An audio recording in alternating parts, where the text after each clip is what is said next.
Hello नमस्कार दोस्तों, स्वागत है आपका मेरे यूट्यूब चैनल पे। तो कैसे हैं आप लोग? आशा करता हूं कि आप लोग अच्छे ही होंगे। तो मैं इधर कुछ दिनों से वीडियो नहीं डाल रहा था, कुछ टेक्निकल प्रॉब्लम थी, तो इसके लिए माफ़ी चाहता हूं। मैं रेगुलर वीडियो नहीं डाल पाया। तो चलिए, अब से मेरा रेगुलर वीडियो रहेगा। इस सेट में मेरा 2 सेट बचा हुआ है, एक 24 ये हो जाएगा, एक 25 हो जाएगा। तो चलिए, तो आज के इस वीडियो में हम लेकर के आए हैं किरण पब्लिकेशन बिहार दरोगा मॉडल सेट नंबर 24। तो ऐसे ही मेरे वीडियो बने रहिएगा। कुछ प्रॉब्लम आ गई थी, इसीलिए अब्सेंट थे। तो चलिए, बिना कुछ देर के हम वीडियो को स्टार्ट करते हैं। तो मॉडल सेट नंबर 24 का क्वेश्चन नंबर 1 से। क्वेश्चन नंबर 1 देखिए क्या कह रहा है कि किस शासक द्वारा सर्वप्रथम पाटलिपुत्र की राजधानी के रूप में चयन किया गया था। तो ये आपको हो जाएगा उदयन। क्या हो जाएगा? उदयन हो जाएगा। उदयन जो है ये हर्यक वंश का तृतीय शासक था, ठीक है। और ये अजातशत्रु का पुत्र था। किसका पुत्र था? अजातशत्रु का पुत्र था। और उदयन जो है अपने पिता को मारकर ही गद्दी पर बैठे थे, ठीक है। तो चलिए आगे थोड़ा सा कलर चेंज कर लेते हैं, कलर अच्छा नहीं है। चलिए 2 नंबर क्वेश्चन को चलते हैं। 2 नंबर में कह रहा है कि किस मौर्य सम्राट ने लगभग 272 से मतलब 268 से 231 ईसा पूर्व के अपने शासनकाल के दौरान शिलालेखों और स्तंभों पर अपने लेख उत्कीर्ण करवाए हैं। तो ये कौन हो जाएगा? ये हो जाएगा आपको अशोक। आपको जानवे करते हैं शिलालेख के बारे में, अशोक की प्रचलित है। अशोक जो है, अशोक का कुल 33 शिलालेख था। वैसे तो बहुत शिलालेख थे, और अशोक के शिलालेख जो है ये 4 भाषा में लिखे जाते थे: ब्राह्मी, यूनानी, अरमाइक और खरोष्टी। और वर्तमान में अभी अशोक के 14 शिलालेख हैं, जिसको अपना लोग अभी याद करते हैं, जिसमें इसका सबसे बड़ा अभिलेख है 7वीं अभिलेख, और इसका कलिंग आक्रमण 13वें शिलालेख में है। तो चलिए ठीक है, अब आगे क्वेश्चन की ओर चलते हैं। आगे क्वेश्चन कर रहा है कि अशोक के शिलालेखों में प्रयुक्त भाषा है। अशोक के शिलालेख में प्रयुक्त भाषा है, तो ये आपको करा है, ये प्राकृतिक भाषा है। क्या है? प्राकृतिक भाषा है, ठीक है। और ये पाली भाषा जो है, ये पाली बौद्धों का भाषा है। क्या है? बौद्धों का भाषा है। चलिए आगे क्वेश्चन कर रहा है कि सरकारी घाटे, ये सिविक्स इकोनॉमिक्स की क्वेश्चन है। सरकारी घाटे को, करों को डैश या व्यय को डैश काम किया जा सकता है, व्यय से डैश काम किया जा सकता है। तो ये आपको हो जाएगा बढ़ाकर और घटाकर। क्या हो जाएगा? सरकारी घाटे को करों को, मतलब सरकारी घाटे के होगा यहाँ पे, सरकारी घाटे के करों को बढ़ाकर या व्यय करके कम किया, बढ़ाकर या घटाकर कम किया जा सकता है। चलिए 5 नंबर क्वेश्चन है कि अर्थशास्त्र के अनुसार सीता भूमि का अभिप्राय क्या है। अर्थशास्त्र के अनुसार सीता भूमि का अभिप्राय क्या है? तो ये हो जाएगा आपको जनजातियों द्वारा जोती जाने वाली भूमि। जनजातियों द्वारा जोती जाने वाली भूमि हो जाएगा। चलिए 6 नंबर क्वेश्चन है कि बुद्ध ने अपना प्रथम उपदेश सारनाथ में अपने 5 शिष्यों को दिया था, जिसे डैश कहा गया है। जिसे डैश कहा गया है, तो वो क्या हो जाएगा आपको? 6 का ऑप्शन नंबर क्या हो जाएगा? धर्मचक्र परिवर्तन। क्या हो जाएगा? धर्मचक्र परिवर्तन हो जाएगा। Option number 4। महात्मा बुद्ध ने ही प्रथम उपदेश, उसको धर्मचक्र परिवर्तन कहा गया, और प्रथम उपदेश वो सारनाथ में दिए थे अपने मित्र के पास। और ज्ञान की प्राप्ति वो कहाँ लिए थे? वो बोध गया में ज्ञान की प्राप्ति लिए थे। तो चलिए, यही निरंजना नदी जो है, यहीं पे वो ज्ञान की प्राप्ति लिए थे। और जो वो मरे उसको महापरिनिर्वाण कहा गया, और महाभिनिष्क्रमण कहा गया। जब वो गृह त्याग किया तो उसे महाभिनिष्क्रमण कहा गया। चलिए आगे क्वेश्चन को चलते हैं। आगे क्वेश्चन कर रहा है कि दस्तान ए अमीर हमजा का चित्रांकन किसके द्वारा किया गया है? किसके द्वारा किया गया है? तो ये आपको हो जाएगा अब्दुल समद के द्वारा। किसके द्वारा? अब्दुल समद के द्वारा। 8 नंबर क्वेश्चन कर रहा है कि निम्नलिखित में से कौन सा पल, मतलब कौन सा पुल होगा यहाँ पे? निम्नलिखित में से कौन सा पुल गंगा नदी पर अवस्थित नहीं है? निम्नलिखित में से कौन सा पुल गंगा नदी पर अवस्थित नहीं है? तो ये हो जाएगा आपको अब्दुल बारी सेतु। क्या हो जाएगा? अब्दुल बारी सेतु, अब्दुल पारी सेतु जो है ये सोन नदी पर स्थित है। कहाँ पर? सोन नदी पर स्थित है। और विक्रमशिला पुल जो है, ये विक्रमशिला पुल गंगा नदी पर है। ये भागलपुर में नौगछिया से पार जो होते हैं वो जो बड़ी वाले पुला है वो यही उसका नाम है विक्रमशिला पुल है। और राजेंद्र पुल आपको गंगा नदी पर है। कहाँ पे? मोकामा में गंगा नदी पर है। और महात्मा गांधी सेतु ये गंगा नदी पर भी है, पटना में है। और ये जो है महात्मा गांधी सेतु ये सिर्फ सड़क मार्ग है, इस पर ट्रेन और नहीं चलती है। और ये गंगा नदी, ये जो राजेंद्र पुल है, ये राजेंद्र पुल ये रेल मार्ग और सड़क मार्ग ये दोनों है।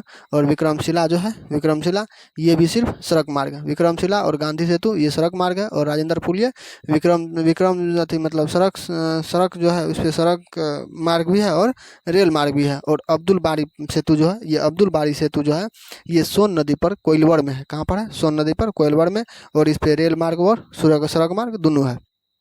चलिए आगे क्वेश्चन है कि निम्न में से किसे प्लेट विवर्तनिकी का जनक कहा जाता है? प्लेट विवर्तनिकी का जनक कहा जाता है तो ये आपको हो जाएगा अल्फ्रेड वेगेनर। अल्फ्रेड वेगेनर को जो है, अल्फ्रेड वेगेनर को प्लेट विवर्तनिकी का जनक कहा जाता है। चलिए आगे क्वेश्चन है कि बिहार के किस लोक नृत्य को बारिश का आह्वान करने के लिए किया जाता है? बारिश का आह्वान करने के लिए किया जाता है तो ये आपको हो जाएगा जट जटिन। क्या हो जाएगा? जट जटिन। अपना बिहार का ये एक मतलब ये नृत्य है जट जटिन। चलिए 11 नंबर क्वेश्चन है कि सत्ता हस्तांतरण के समय निम्नलिखित राज्यों में से एक में कांग्रेस दल का पूर्ण विकसित संगठन था। कांग्रेस दल का पूर्ण विकसित संगठन था तो ये आपको हो जाएगा मैसूर। क्या हो जाएगा? मैसूर। Option number 3। आगे क्वेश्चन है कि बिहार में बोली जाने वाली मैथिली भाषा कब भारत के संविधान की 8वीं अनुसूची में शामिल की गई है? 8वीं अनुसूची में शामिल की गई है तो ये आपको हो जाएगा ऑप्शन नंबर 2। 2002 में जो है ये मिथिला भाषा मधुबनी तरफ बोली जाती है। ये तो मिथिला भाषा उसको 2002 में इसको संविधान के 8वीं अनुसूची में शामिल किया गया है। और ये जो है नेपाल की भी दूसरी भाषा मैथिली ही है।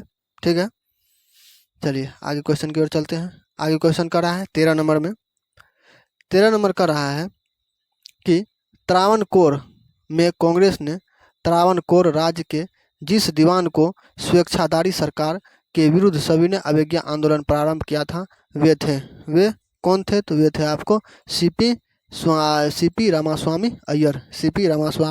अय्यर थे।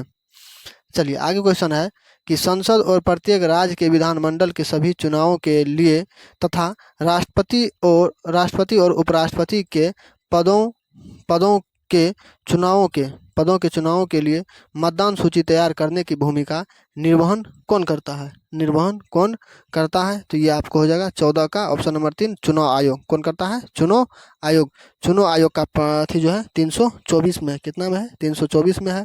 और इसका 324 से 329 में चुनाव के बारे में है अनुच्छेद। चलिए 15 नंबर क्वेश्चन है कि भारत में राष्ट्रीय उपभोक्ता दिवस कब मनाया जाता है? उपभोक्ता दिवस जो है भारत में वो कब मनाया जाता है? तो वो मनाया जाता है 24 दिसंबर को। कब? 24 दिसंबर को राष्ट्रीय उपभोक्ता दिवस मनाया जाता है। चलिए, और उपभोक्ता दिवस मनाने की शुरुआत हुई थी 2000 ईस्वी से। कब से? 2000 ईस्वी से। और ये जो है विश्व उपभोक्ता दिवस 15 मार्च को मनाया जाता है। कब? विश्व उपभोक्ता दिवस 15 मार्च को मनाया जाता है। और भारत में राष्ट्रीय उपभोक्ता 24 दिसंबर को। चलिए 16 नंबर क्वेश्चन है कि सर्वोदय शब्द का प्रयोग सर्वप्रथम किसने किया था? सर्वोदय शब्द का प्रयोग सर्वप्रथम किसने किया था? तो ये किया था महात्मा गांधी ने। कौन किए थे? महात्मा गांधी ने सर्वोदय शब्द का प्रयोग सर्वप्रथम किए थे।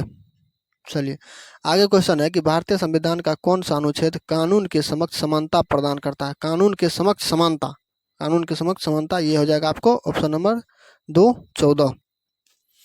चलिए 18 नंबर क्वेश्चन है कि मौलिक कर्तव्य से संबंधित अनुच्छेद 51 के ए जो है को संविधान में किसके द्वारा शामिल किया गया है? कौनवा संविधान संशोधन द्वारा जो है इसको शामिल किया गया है? तो ये आपको किया गया है ऑप्शन नंबर 1 42वां संविधान संशोधन 1976 में किया गया है। चलिए आगे क्वेश्चन है कि पंचायती राज व्यवस्था के तहत ग्राम सभा के सदस्य कौन है? पंचायती राज व्यवस्था के तहत ग्राम सभा के सदस्य कौन है? तो ये आपको हो जाएगा ऑप्शन नंबर 3 हो जाएगा, पंचायत क्षेत्र में मतदाता के रूप में पंजीकृत सभी वयस्क सदस्य। चलिए 20 नंबर क्वेश्चन है कि 1927 की बटलर कमेटी का उद्देश्य था। 1927 की बटलर कमेटी का सदस्य था, तो वह हो जाएगा आपको उद्देश्य भारत सरकार द्वारा देशी राज्यों के मध्य संबंधों को सुधारना, ऑप्शन नंबर 4। 21 नंबर क्वेश्चन है कि अर्थशास्त्र में बजट अधिशेष का क्या अर्थ है? अर्थशास्त्र में बजट अधिशेष का क्या अर्थ है? तो ये हो जाएगा आपको जब एकत्रित राजस्व आवश्यक व्यय से अधिक हो। चलिए 22 नंबर क्वेश्चन करा कि निम्नलिखित में से कौन सी झील मणिपुर में स्थित है? निम्नलिखित में से कौन सी झील मणिपुर में स्थित है? तो ये आपको हो जाएगा लोकटक झील। कौन हो जाएगा? लोकटक झील जो है मणिपुर में स्थित है। चलिए आगे क्वेश्चन है कि कह रहा है कि निम्नलिखित में से कौन सी जनजाति नीलगिरी पहाड़ियों में नहीं पाई जाती है? निम्नलिखित में से कौन सी जनजाति नीलगिरी पहाड़ियों में नहीं पाई जाती है? वो हो जाएगा आपको ऑप्शन नंबर 1 टोडा जनजाति। कौन हो जाएगा? टोडा जनजाति। 24 नंबर क्वेश्चन है कि गोदावरी नदी महाराष्ट्र के डैश जिले में पश्चिम घाट की ढलानों से निकलती है। पश्चिम घाट की ढलानों से निकलती है, तो ये आपको हो जाएगा 24 का ए, ऑप्शन नंबर ए सतारा। क्या हो जाएगा? सतारा। चलिए 25 नंबर क्वेश्चन है कि श्रीनगर डैश नदी के तट पर स्थित है। श्रीनगर डैश नदी के तट पर स्थित है, तो ये आपको हो जाएगा 25 का ऑप्शन नंबर 2 हो जाएगा, झेलम नदी के तट पर श्रीनगर स्थित है। 26 नंबर क्वेश्चन है कि मेक्सिको की खाड़ी किसके द्वारा अटलांटिक महासागर से जुड़ी है? मेक्सिको की खाड़ी किसके द्वारा अटलांटिक महासागर से जुड़ी हुई है? तो ये आपको हो जाएगा 26 का ऑप्शन नंबर हो जाएगा आपको 1 फ्लोरिडा जल संधि। ऑप्शन नंबर 1 फ्लोरिडा जल संधि। चलिए 27 नंबर क्वेश्चन है कि हवाई ज्वालामुखी निम्नलिखित में से किसका उदाहरण है? हवाई ज्वालामुखी निम्नलिखित में से किसका उदाहरण है? तो ये हो जाएगा आपको ऑप्शन नंबर 1 ढाल ज्वालामुखी। क्या हो जाएगा? ढाल ज्वालामुखी। 28 में निम्नलिखित में से कौन सी प्रणाली भारत में ब्रिटिश शासन के दौरान भूमि राजस्व प्रणाली से संबंधित नहीं थी? भूमि राजस्व प्रणाली से संबंधित नहीं थी, तो ये आपको हो जाएगा दस्तक। क्या हो जाएगा? Option number 3 Dastak. चलिए 29 नंबर कह रहा है कि 29 नंबर में कह रहा है कि निम्नलिखित में से कौन सा दूसरा प्रांत था जिसे सहायक संधि को स्वीकार किया गया? सहायक संधि को स्वीकार किया गया, तो ये हो जाएगा आपको मैसूर। क्या हो जाएगा? Option number 2 Mysore. चलिए ये क्या है? निम्नलिखित में से कौन सा दूसरा प्रांत था जिसने सहायक संधि को स्वीकार किया था?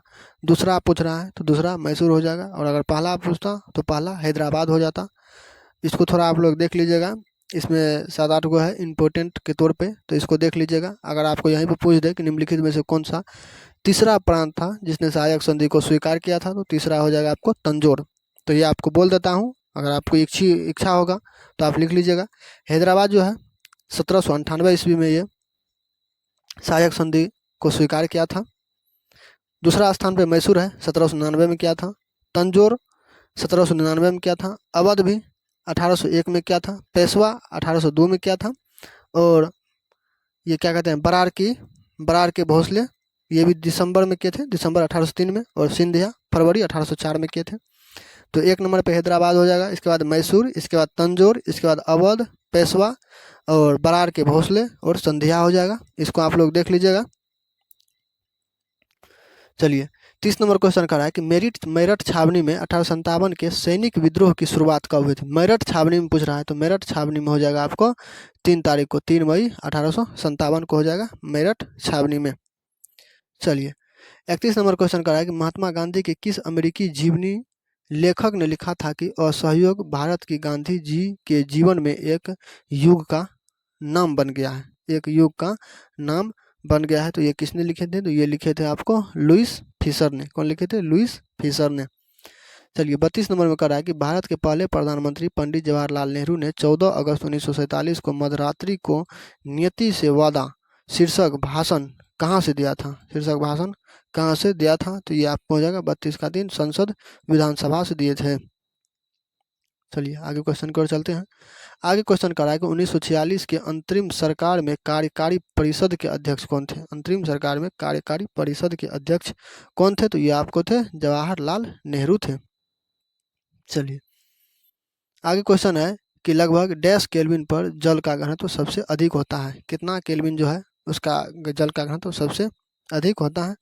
तो ये आपको हो जाएगा 34 का ऑप्शन नंबर 3 हो जाएगा। ऑप्शन नंबर 3 277 केल्विन पर जल का घनत्व सबसे अधिक होता है। अगर ये सेंटीग्रेड में पूछता तो 4 डिग्री सेंटीग्रेड हो जाता। चलिए 35 नंबर क्वेश्चन है, अंग्रेजों द्वारा भारतीयों को 1947 में सत्ता हस्तांतरित किए जाने के समय कांग्रेस अध्यक्ष कौन था? कांग्रेस अध्यक्ष कौन था? तो ये आपको हो जाएगा 35 का 4 जेबी कृपलानी थे। कौन थे? जेबी कृपलानी।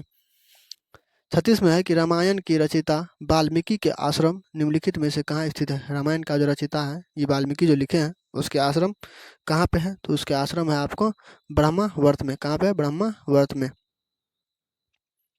चलिए 37 नंबर क्वेश्चन है कि इंडियन ऑयल कॉरपोरेशन की तेल रिफाइनरी रिफाइनरी उत्तर प्रदेश में कहाँ स्थित है? रिफाइनरी उत्तर प्रदेश में कहाँ स्थित है? तो ये आपको हो जाएगा 37 का ऑप्शन नंबर 4 हो जाएगा, मथुरा में। कहाँ हो जाएगा? मथुरा में। चलिए 38 नंबर क्वेश्चन है कि निम्नलिखित में से कौन सी जनजाति उत्तर प्रदेश के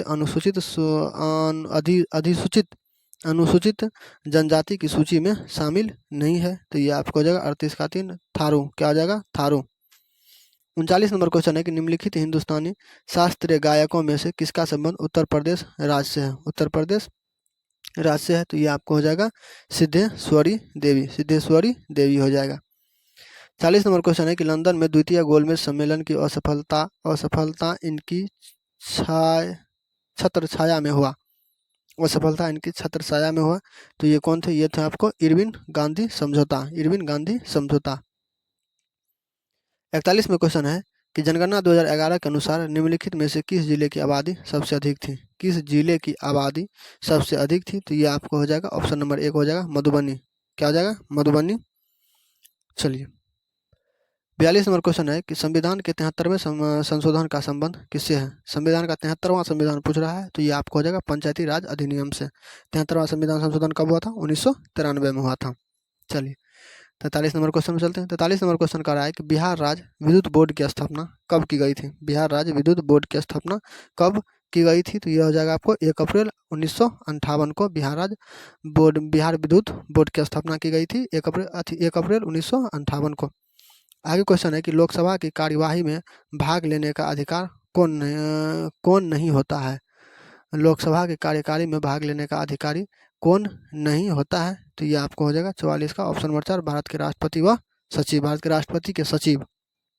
चलिए आगे क्वेश्चन है कि कांग्रेस कार्यकारिणी समिति ने जुलाई 1942 में डैश में भारत छोड़ो प्रस्ताव को अंगीकृत किया। भारत छोड़ो प्रस्ताव को अंगीकृत किया तो ये आपको हो जाएगा 45 का ऑप्शन नंबर 2 हो जाएगा, वर्धा। चलिए आगे क्वेश्चन है कि किस संशोधन में समाजवादी, धर्मनिरपेक्षता और राष्ट्रीयता, एकता एवं अखंडता शब्द भारतीय संविधान में जोड़े गए हैं? तो ये आपको हो जाएगा 46 के 42वां संविधान संशोधन में। 42वां संविधान संशोधन में।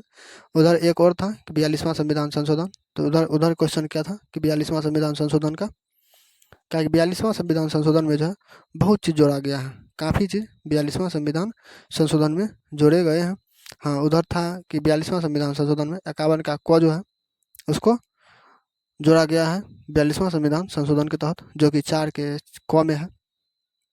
चलिए 47 नंबर क्वेश्चन है कि दक्कन ट्रेम में पाई जाने वाली काली मिट्टी डैश फसलों की खेती के लिए अत्यधिक उपयुक्त मानी जाती है? डैश मिट्टी की खेती के लिए अत्यधिक उपयुक्त मानी जाती है? तो ये आपको हो जाएगा 47 का ऑप्शन नंबर 3 हो जाएगा, कपास। क्या हो जाएगा? कपास।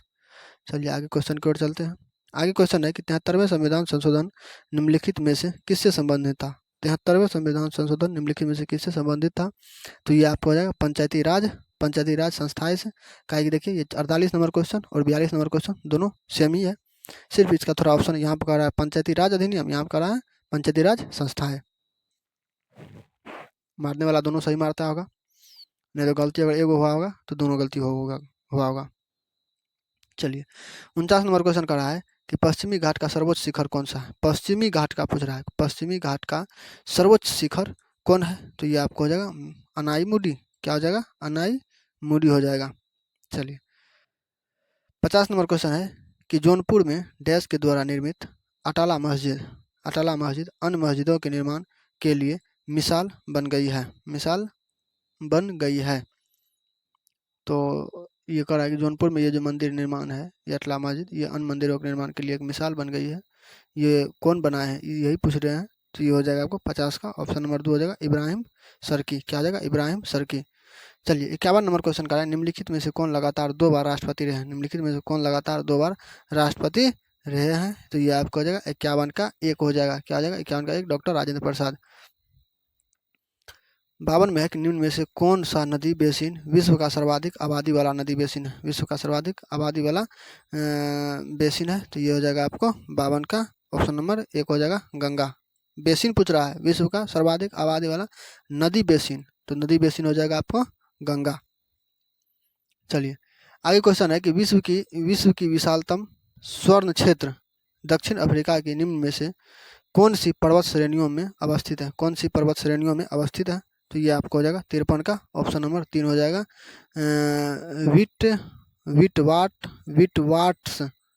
विटवाट और सरेंड। आगे क्वेश्चन है कि हरित क्रांति आंदोलन कब से कब तक चलाया गया? हरित क्रांति आंदोलन जो है ये कब से कब तक चलाया गया है? तो ये आपको हो जाएगा 54 का ऑप्शन नंबर 1 हो जाएगा 1965 से 1970 तक चलाया गया है। ये जो है हरित क्रांति के जनक माने जाते हैं MS स्वामीनाथन को। किसको? MS स्वामीनाथन को। और ये 1965 से 1970 तक चलाए गए थे। चलिए 55 नंबर क्वेश्चन है कि हिमालय काटकर एवं बहकर आने वाली नदियां हैं। हिमालय काटकर एवं बहकर आने वाली नदियां हैं। तो वो आपको हो जाएगा 55 का 2 ब्रह्मपुत्र सतलज और सिंधु हो जाएगा। ब्रह्मपुत्र सतलज और सिंधु। चलिए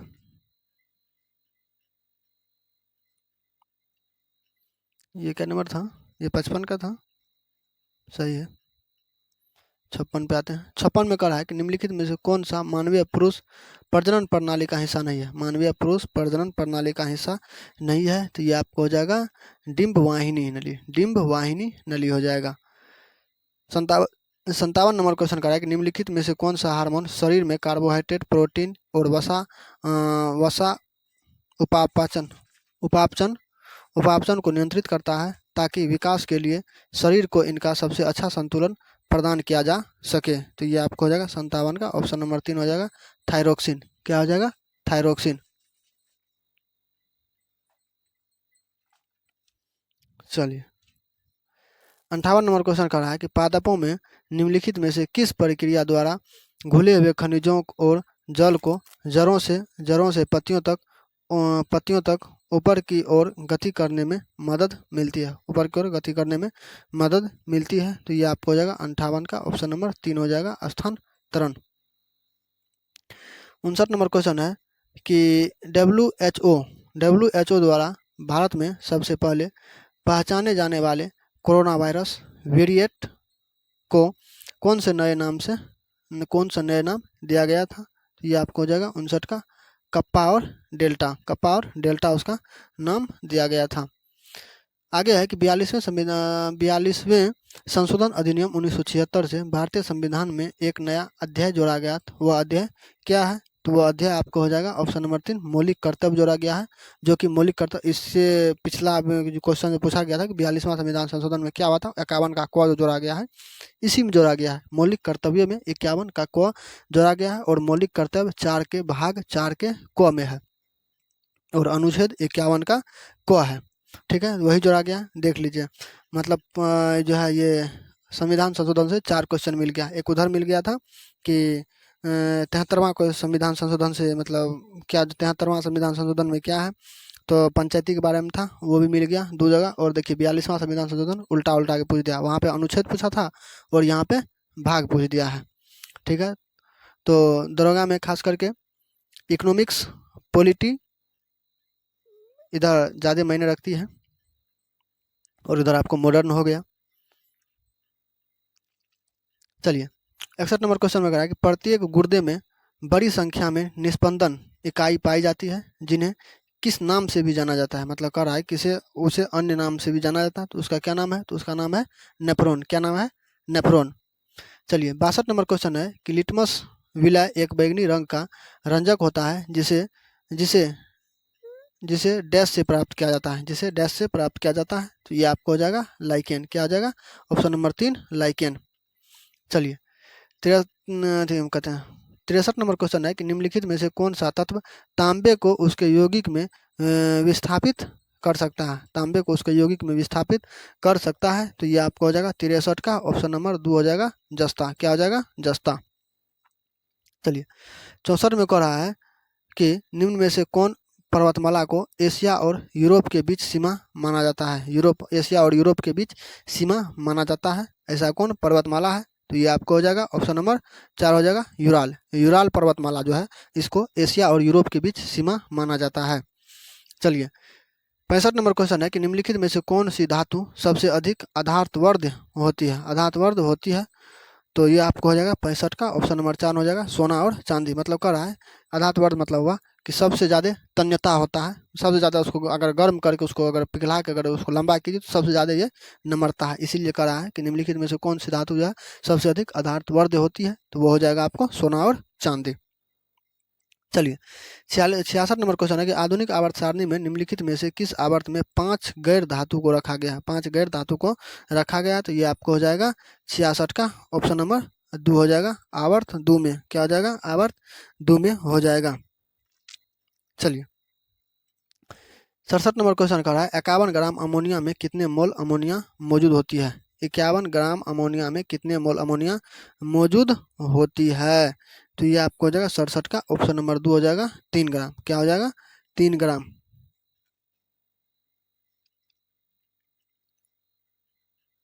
कितने मोल है ना? हाँ कितने मोल है, तो 3 मोल हो जाएगा, 3 मोल हो जाएगा। और एक मोल में कितना जानता है? एक मोल में 17 ग्राम होते हैं। कितना होता है? 17 ग्राम। 17 या 51 हो गया। 8 नंबर क्वेश्चन 68 नंबर क्वेश्चन है कि संघ लोक सेवा आयोग की नियुक्ति कौन करता है? संघ लोक सेवा आयोग की नियुक्ति कौन करता है? तो वो उसका राष्ट्रपति करता है। किसका? राष्ट्रपति करता है संघ लोक सेवा आयोग की गठन। 69 नंबर क्वेश्चन है कि भारत की संसद में डैश शामिल होते हैं? भारत की संसद में जो है डैश शामिल होते हैं, तो वो आपको हो जाएगा राष्ट्रपति, लोकसभा और राज्यसभा। राष्ट्रपति, लोकसभा और राज्यसभा। चलिए 70 नंबर क्वेश्चन है कि 12 वोल्ट के विभवांतर वाले दो बिंदुओं के बीच 5 सी के आवेश को स्थानांतरित करने में किए जाने वाले कार्य का मान कितना होगा? कार्य का मान कितना होगा ये पूछ रहा है। तो ये आपको पता होना चाहिए कि इसमें जो है डब्ल्यू कार्य हो गया, क्यू आवेश हो गया, और क्या मांग रहा है? हाँ कुछ और कार्य मांग रहा है, मतलब डब्ल्यू मांग रहा है। तो डब्ल्यू बराबर सूत्र होता है विभवांतर गुना आवेश होता है। क्या होता है? विभवांतर गुना आवेश। तो सीधा इसको 12 और 5 को गुना कर दीजिए, तो 12 पंचे कितना हो जाएगा? 12 पंचे 60। इसका आंसर 60 जूल हो जाएगा। 70 का हाँ ये हो जाएगा ऑप्शन नंबर 3 हो जाएगा 60 जूल। चलिए 71 नंबर क्वेश्चन कर रहा है कि भारत में पंचायती राज प्रतिनिधित्व करता है? भारत में पंचायती राज प्रतिनिधित्व करता है, तो ये आपको हो जाएगा ऑप्शन नंबर 4 हो जाएगा उपयुक्त सभी शक्तियों में विकेंद्रीकरण, लोगों की हिस्सेदारी, सामुदायिक विकास। आगे क्वेश्चन है कि तैरते हुए द्वीप भूमद्वीप निम्नलिखित में से किस झील की अनूठी विशेषता है? किस झील की अनूठी विशेषता है? तो ये आपको हो जाएगा लोकटाक झील। लोकटाक ने लोकटक झील हो जाएगा। क्या हो जाएगा? लोकटक झील। और लोकटक झील कहाँ पे है? मणिपुर में है। कहाँ पर है? मणिपुर में। और ये भारत का सबसे मीठे पानी का झील है। क्या है? भारत का सबसे मीठे पानी का झील है। और इसमें जो है इसी लोकटक झील में है केबुल लामजाओ राष्ट्रीय उद्यान स्थित है। और अगर पूछे आपको केबुल लामजाओ राष्ट्रीय उद्यान कहाँ पे है, तो मणिपुर में ही है। चलिए 73 नंबर क्वेश्चन करा, ये मैथ है तो इसको आप देख लीजिएगा, काहे कि मैथ का डिस्कशन हम नहीं कराते हैं इस वीडियो में। मैथ का डिस्कशन अगर कराएंगे तो वीडियो लंबी हो जाएगी, इसीलिए हम मैथ का डिस्कशन छोड़ के चलते हैं। 74 में क्वेश्चन करा है, देखिए 74 में करा है कि निम्नलिखित में से कौन सा रक्तलपता एनीमिया जिसको कहता है एनीमिया, निम्नलिखित में से कौन सी रक्तलपता एनीमिया का लक्षण नहीं है? तो ये आपको हो जाएगा 74 का ऑप्शन नंबर 3 हो जाएगा मसूरों का रक्त स्राव। मसूरों का रक्त स्राव। 75 नंबर में कह रहा है कि निम्नलिखित में से कौन सी बीमारी मुख्य रूप से जीवन शैली में बदलाव लाकर शारीरिक व्यायाम और दवा से प्रबंधित की जा सकती है? दवा से प्रबंधित की जा सकती है। तो ये आपको हो जाएगा डायबिटीज। क्या हो जाएगा? डायबिटीज। 76 नंबर क्वेश्चन कह रहा है कि निम्नलिखित में से किस प्रक्रिया द्वारा जल तरल व्यवस्था से गैसीय अवस्था में परिवर्तित हो जाती है, तरल अवस्था से गैसीय अवस्था में परिवर्तित हो जाती है। तो ये आपको हो जाएगा 76 का 3, ऊर्ध्वपातन और वाष्पीकरण, ऊर्ध्वपातन और वाष्पीकरण। 77 में है कि कौन सी नदी भ्रांस द्रोणी से होकर बहती है, कौन सी नदी भ्रांस द्रोणी से होकर बहती है। तो ये आपको हो जाएगा नर्मदा। क्या हो जाएगा? ऑप्शन नंबर 1 नर्मदा हो जाएगा। चलिए आगे क्वेश्चन की ओर चलते हैं। आगे क्वेश्चन कर रहा है कि एशरिकिया कोलाई को जल के निम्नलिखित में से किस प्रकार के प्रदूषण को निर्धारित करने के लिए एक सांकेतिक जीव के रूप में उपयोग किया जाता है, जीव के रूप में उपयोग किया जाता है। तो यह आपको हो जाएगा मल संबंधी पदार्थ। क्या हो जाएगा? मल संबंधी पदार्थ। 79 नंबर क्वेश्चन है कि निम्नलिखित में से कौन सी बीमारी से टीकाकरण द्वारा नहीं बचा जा सकता है, टीकाकरण द्वारा नहीं बचा जा सकता है। तो ये आपको हो जाएगा दमा। क्या हो जाएगा? दमा। 80 नंबर क्वेश्चन है कि निम्नलिखित में से किसे हमारे शरीर के मूल खंड के नाम से भी जाना जाता है, मूल खंड मतलब ब्लीडिंग ब्लॉक के नाम से जाना जाता है। तो ये आपको हो जाएगा 80 का ऑप्शन नंबर 2 प्रोटीन हो जाएगा। 81 नंबर क्वेश्चन है कि निम्नलिखित में से कौन सा विटामिन पानी में घुलनशील है। तो आपको बता दें पानी में घुलनशील कौन है। तो पानी में घुलनशील है आपको A, D, E, K ये सब वसा में घुलनशील है, और B, C ये सब पानी में घुलनशील है। तो आपको इसको देखना है B कहाँ है, B कहीं पे नहीं है। अब C देखना है, C ऑप्शन नंबर 4 में है। तो B और C जो है पानी में घुलता है, और A, D, E और एगो जो K होता है ये K हो जाएगा आपको, ये सब तो वसा में 4 घुलनशील है, और ये जो पानी में है पानी में क्या हो जाएगा? B। क्या हो जाएगा? B और C हो जाएगा। चलिए 82 नंबर क्वेश्चन कर रहा है कि पर्याप्त मात्रा में हम कहते हैं पर्याप्त मात्रा में कार्बोहाइड्रेट प्राप्त करने के लिए व्यक्ति को पर्याप्त मात्रा में डैश खाना चाहिए। कार्बोहाइड्रेट में जो है व्यक्ति को पर्याप्त मात्रा में क्या में रहता है कार्बोहाइड्रेट? ये आपको चावल में रहता है, कार्बोहाइड्रेट काफ़ी मात्रा में रहती है। चलिए आगे क्वेश्चन देखना है। कह रहा है कि NH2 की तुलना में अधिक COOH समूहों वाले अमीनो अम्ल को डैश अमीनो अम्ल कहा जाता है, डैश अमीनो अम्ल कहा जाता है। तो ये आपको हो जाएगा क्षारीय। क्या हो जाएगा? बेसिक क्षारीय। 84 नंबर क्वेश्चन है कि निम्नलिखित में से किस विटामिन की कमी के कारण मसूरों से रक्तस्राव होता है और घाव भरने से अधिक समय लगता है, घाव भरने में अधिक समय लगता है। तो ये आपको हो जाएगा विटामिन के। क्या हो जाएगा? विटामिन के हो जाएगा। चलिए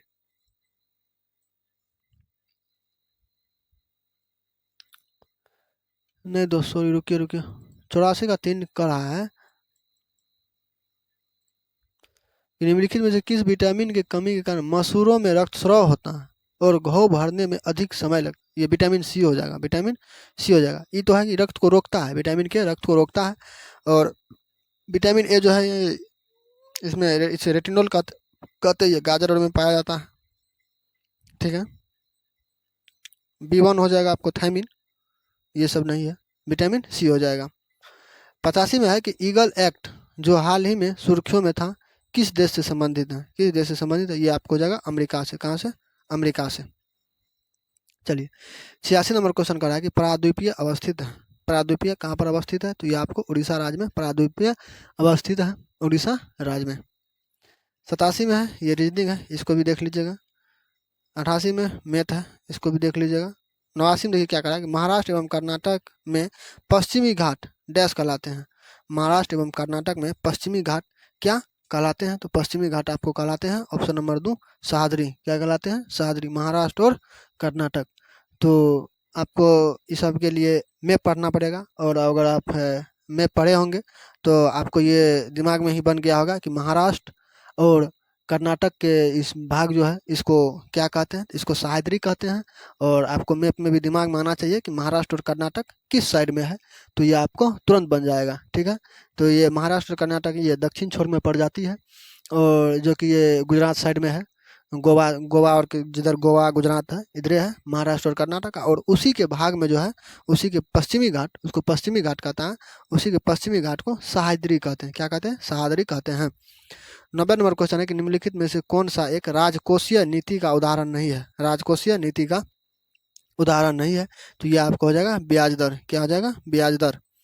91 में कि निम्नलिखित में से किसी आहारी घटक की प्रति ग्राम मात्रा मनुष्य में अधिकतम ऊर्जा प्रदान करती है, तो वो क्या है? तो वो आपको हो जाएगा 91 का, ऑप्शन नंबर 3 हो जाएगा वसा फैट। और 99% वसा पाई जाती है, सबसे ज़्यादा घी में पाई जाती है। चलिए 90 नंबर क्वेश्चन है कि एक किसी काम को 30 दिन में पूरा, ये भी मैथ है तो इसको भी देख लीजिएगा। चलिए 93 नंबर क्वेश्चन पे चलते हैं। 93 नंबर क्वेश्चन कह रहा है कि निम्नलिखित में से किस उपकरण का उपयोग वायुमंडलीय दाब को मापने के लिए किया था? वायुमंडलीय दाब को मापने के लिए कह रहा है, तो वायुमंडलीय दाब बैरोमीटर से मापा जाता है वायुमंडलीय दाब को। चलिए 94 नंबर क्वेश्चन है कि आर्थिक नियोजन विषय है, आर्थिक नियोजन इकोनॉमिक्स प्लानिंग विषय सूची है, तो ये किसकी सूची है? तो ये आपको 94 का ऑप्शन नंबर 3 समवर्ती सूची है। क्या हो जाएगा? समवर्ती सूची है। आप लोग इसके विषय को भी आप देख लीजिएगा कि कौन कौन सूची का है। जैसे बिजली है, बिजली राज्य सूची में आ जाता है। भूमि है तो भूमि आपको राज्य सूची में आ जाता है। जैसे आपको हो गया रेल हो गया, वो केंद्र सूची में आ जाता है।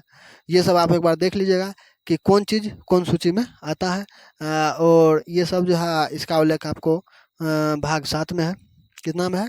भाग 7 में है ये सब का। ये अनुसूची भाग में, जिसमें संघ सूची, राज्य सूची और समवर्ती सूची आता है। जिसमें सबसे ज़्यादा आपको अगर अनुसूची मिले, सबसे ज़्यादा अगर आपको कोई भी चीज़ मिलेगा तो वो आपको मिलेगा संघ सूची में। संघ सूची में 97 गो विषय है। कितना है? 97 गो। और राज्य सूची में अंदाज मेरे ख्याल से 52 गो है। इसको एक बार देख लें। नहीं, संघ समवर्ती में 52 गो है और राज्य सूची में 61 गो विषय है। आप इसको एक बार देख लीजिएगा। अनुसूची से आपको दिमाग में रहना चाहिए कि जैसे 8वें अनुसूची में 22 गो भाग जोड़ा गया है, तो वो सब भी ध्यान में रहना चाहिए। जैसे 3 में शपथ है, ये सब रहना चाहिए। अनुसूची हो गया, अनुच्छेद का भाग हो गया, ये सब दिमाग में रहना चाहिए। चलिए 76 नंबर क्वेश्चन, ये हम कहते हैं 95 नंबर क्वेश्चन, ये भी मैथ है, इसको भी देख लीजिएगा। ये रीजनिंग है, इसको देख लीजिएगा। 97 बातें हैं। 97 में कह रहा है कि निम्नलिखित में से भारत का राष्ट्रीय आय का सबसे प्रमुख स्रोत कौन है? निम्नलिखित में से भारत का राष्ट्रीय आय का सबसे प्रमुख स्रोत कौन है? तो ये आपको हो जाएगा ऑप्शन नंबर 1 हो जाएगा सेवा क्षेत्र। क्या हो जाएगा? सेवा क्षेत्र हो जाएगा। और ये सेवा क्षेत्र जो है ये तृतीयक में आता है। निम्नलिखित में से कौन सा भारतीय आय का सबसे मुख्य स्रोत माना जाता है? तो ये सेवा क्षेत्र जो है ये तृतीयक क्षेत्र में आ जाएगा। अगर आपको उद्योग अगर रहता है, ये उद्योग जो है, उद्योग ऑप्शन नंबर 3 में, ये आपको द्वितीयक क्षेत्र में आ जाएगा। और ये कृषि जो है ये आपको प्राथमिक क्षेत्र में आ जाएगा। ठीक है। और अगर कोई अनुसंधान और खुला है तो वो आपको हो जाएगा चतुर्थ क्षेत्र में। और पंचम क्षेत्र में आ जाएगा आपको वही बम तम बनाया जो है कोई पुरस्कार और जो है वो सब आपको पंचम क्षेत्र में आ जाएगा। चलिए 98 में क्वेश्चन है कि ए बी को 10% लाभ पर, ये भी मैथ है, इसको भी देख लीजिएगा आप लोग। 99 में है कि भारत में राष्ट्रीय आय समांकों का आकलन किसके द्वारा किया जाता है? भारत में राष्ट्रीय आय समांकों का आकलन किसके द्वारा किया जाता है? तो ये आपको हो जाएगा 99 का ऑप्शन नंबर 4 केंद्रीय सांख्यिकी संगठन के द्वारा। 100 में क्वेश्चन है कि भारतीय संविधान का कौन सा अनुच्छेद संघ की कार्यपालिका शक्तियों से संबंधित है? संघ की कार्यपालिका शक्तियों से संबंधित है, तो ये आपको हो जाएगा ऑप्शन नंबर 1 53। Option number 1 53। तो चलिए इसी वीडियो के साथ मैं ये सब वीडियो कंप्लीट करा दिया हूँ दोस्तों। आशा करता हूँ कि आप लोग को ये वीडियो अच्छी लगेगी। अगर अच्छी लगेगी तो मेरे सेशन को लाइक कीजिएगा, प्लीज़ इसको सब्सक्राइब भी कीजिएगा। तो चलिए मिलते हैं हम इसी के साथ अगले वीडियो में। आज के लिए इतना ही दोस्तों। और फिर से कह रहा हूँ कि क्षमा चाहता हूँ हमको लेट जो हुआ, क्योंकि इधर हम कुछ दिन से वीडियो नहीं डाल रहे थे। कुछ हमको टेक्निकल प्रॉब्लम था, इसीलिए नहीं डाल रहे थे। तो उम्मीद करता हूँ कि अब से वीडियो डलाएगा। तो चलिए इसी के साथ हम अपने वीडियो ख़त्म करते हैं। आज के लिए इतना ही। जय हिंद, जय भारत।